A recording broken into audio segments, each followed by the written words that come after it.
ये कहानी है तीन दोस्तों की जो एक मरी हुई लड़की के साथ घपाघप करते हैं और इसी बीच लड़की जिंदा हो जाती है और एक एक करके तीनों को मार देती है। अब वो ये सब कैसे कर पाती है ये हम इस वीडियो में देखेंगे। तो हेलो दोस्तों, आज हम कर्पस ऑफ एना पेंट मूवी को एक्सप्लेन करेंगे जो 2015 में रिलीज हुई थी। ये स्टार्ट होती है और हमें एक लड़की का डेड बॉडी दिखाया जाता है। वो एक बहुत बड़ी एक्टर थी और इसका नाम एना था और एक पार्टी में उसकी मौत हो गई थी। उसका लाश मुर्दा घर में लेके जाया जाता है और एक लड़का उसका फोटो खींचता है। उसका नाम पॉल था।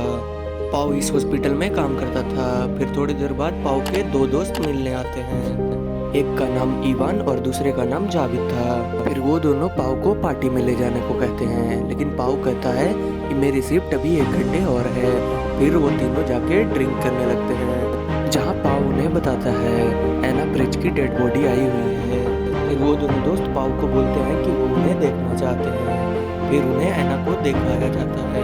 एना काफी खूबसूरत थी, इसलिए इवान का नियत खराब होने लगता है।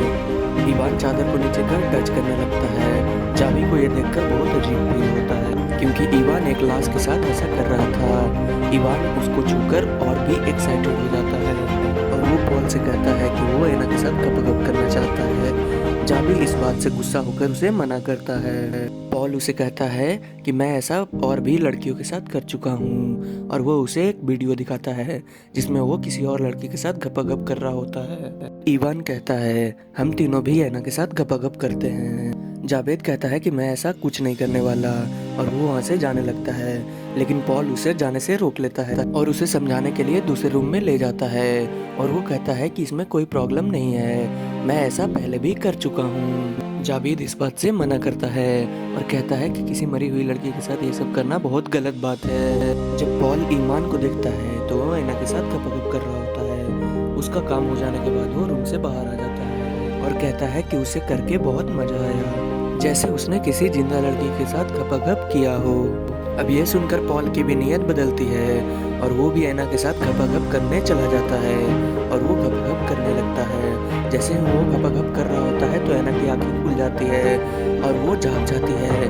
पॉल इसे देखकर बहुत ही डर जाता है और वो दूसरे दोस्तों को बुलाने लगता है कि एना जिंदा हो गई है। इसके बाद जावेद कपड़े लाता है और उसे ढक देता है। इवान पॉल से कहता है कि एना ने हमें ये सब करते हुए देख लिया है, अगर वो पुलिस को बता दी तो हम लोगों को सजा हो सकती है। ये सब डिस्कस करते ही बीच में एक मुर्दा घर में एक आदमी आता है। ये तीनों उसकी आवाज़ सुनकर छुप जाते हैं और एना के ऊपर कपड़े ढक देते हैं। वो आदमी वहाँ आता है और डेड बॉडी को किनारे रखता है। एना की आंखें खुल जाती है और वो मुश्किल से अपने हाथ से चादर हटा पाती है, क्योंकि एना की पूरी बॉडी सुन्न हो चुकी थी। एना चिल्लाना चाहती है पर तब तक लाइट बुझ जाते हैं। उसके बाद इवान जाबी को कहता है कि हमें एना को मारना होगा, पर जाबी ऐसा करने से मना करता है और जाबी कहता है कि तुमने जो किया है उसकी सजा मिलेगी।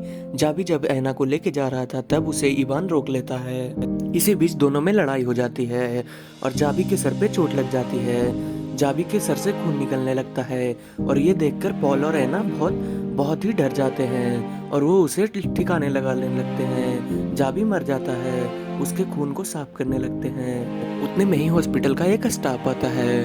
पॉल उसे देखकर बहुत ही घबरा जाता है और वो डर जाता है। स्टाफ उससे पूछता है कि तुम यहाँ क्या कर रहे हो। जैसे तैसे करके पॉल उसे बाहर निकाल देता है और वो खुद भी लाइट ऑफ करके बाहर चला जाता है।